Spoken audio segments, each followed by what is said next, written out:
We have either got to change the direction of our politics, and it's a huge U-turn, or we're going under. We don't know how close to under we already are, because we don't know if we can repair the damage, or if we can begin to repair it at a faster pace than it is already happening. Every time we turn around, we get told it's happening faster. The disappearance of the polar ice cap happening faster. Some of it turns out to be lies from the University of East Anglia, which is quite interesting because you wonder, they didn't trust us, did they? They thought they'd better keep out the stories that didn't add into the whole stream of information about global warming. So they lied. And with the result that they undermined the whole validity of climate science. Stupid, treacherous things to have done. But I think we all realise that something is terribly wrong. Even though this winter has been bitterly cold, we realise that, generally speaking, the loss of species, the dislocation of species, is something that we cannot really allow to continue.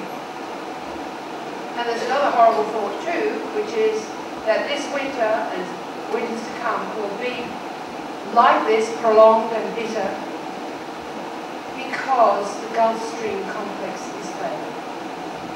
Gulf Stream complex fails, you live in Siberia. And we're finding it tough enough to live in Washington State, which is pretty much what we've got here. And this is why everything has to change. We can't think in terms of profit anymore. We can't think in terms of predatory industries taking over other industries. We can't play the jungle game. We have to go back to girl apes, whose concern is to see that the whole group survives. And you know that that's the case with lionesses too. Which is not to say that we're all just versions of lionesses. But I think it might be true to say that we are keen on work, women, that because we've all been in much the same boat, no matter whether we were queens or commoners, that we understand oppression, that we feel common cause with other oppressed people, that we've got to build on that, which is not a gender inheritance, it's a political inheritance. We won't be better at it because we're women. And men won't be more like us necessarily when they become better at it.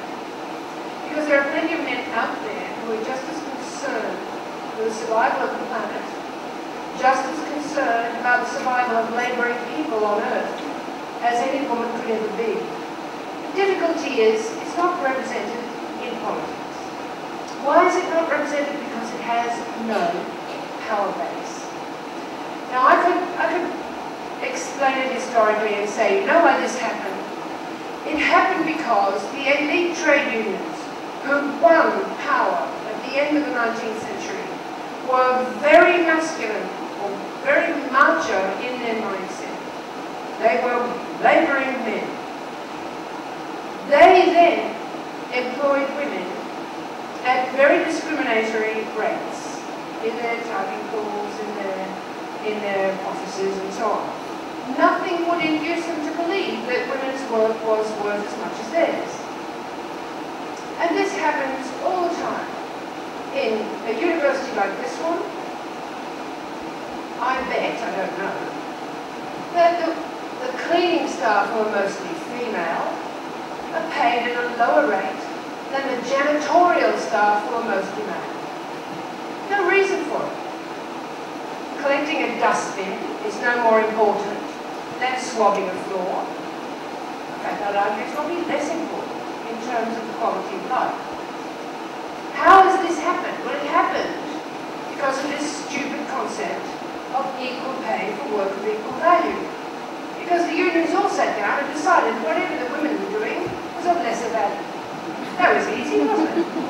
So women were stitching upholstery in cars, not worth as much as tightening a single bolt on an assembly line. Took more skill, took more application. How did they justify that? In the very old days, they justified it because a man was meant to earn a family wage. One of these days, we might be able to understand what went wrong there. Why it was that the family wage became less and less adequate. It coincides with the rise in the standard of living and the requirement for consumer durables and so forth that couldn't be met by the single wage. Then the trade unions saw something terrible happen. They saw their workers become debt slaves.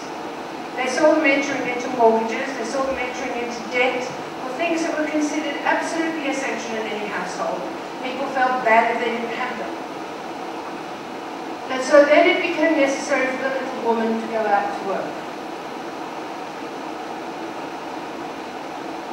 Most of the work she did, frankly, wasn't worth doing. And that is still the case. Women still work in industries with no promotion structure, no security, no proper insurance, no actual work conditions, 0 hours contracts, being picked up and put down at will.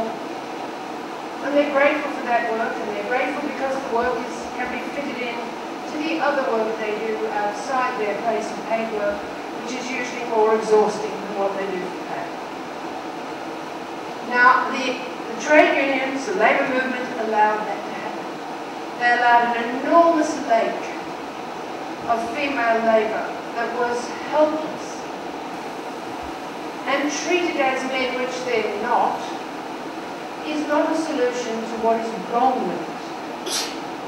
We all know, for example, that the women who went into the legal profession, it looked like such a good thing. I'm the first woman in chambers. Yes. And you'll be humiliated every day. You will have your cases taken away from you and played by other people. You will find yourself standing by the copying machine with a mirror between your feet. You will be spoken of in disparaging terms. But this is the legal profession. These are the creme de la creme. The scum also rises, as my father would say. Women in the police force, women in the railways, women on building sites. Where are they? The women on the building sites. There's a few. You know why there are more? Because they were persecuted. Because the men froze them out. Because the men really didn't want them there. Why didn't they want them there? On the one level, simple misogyny. In this country, men don't like women. They'll go to immense lengths to get away from them.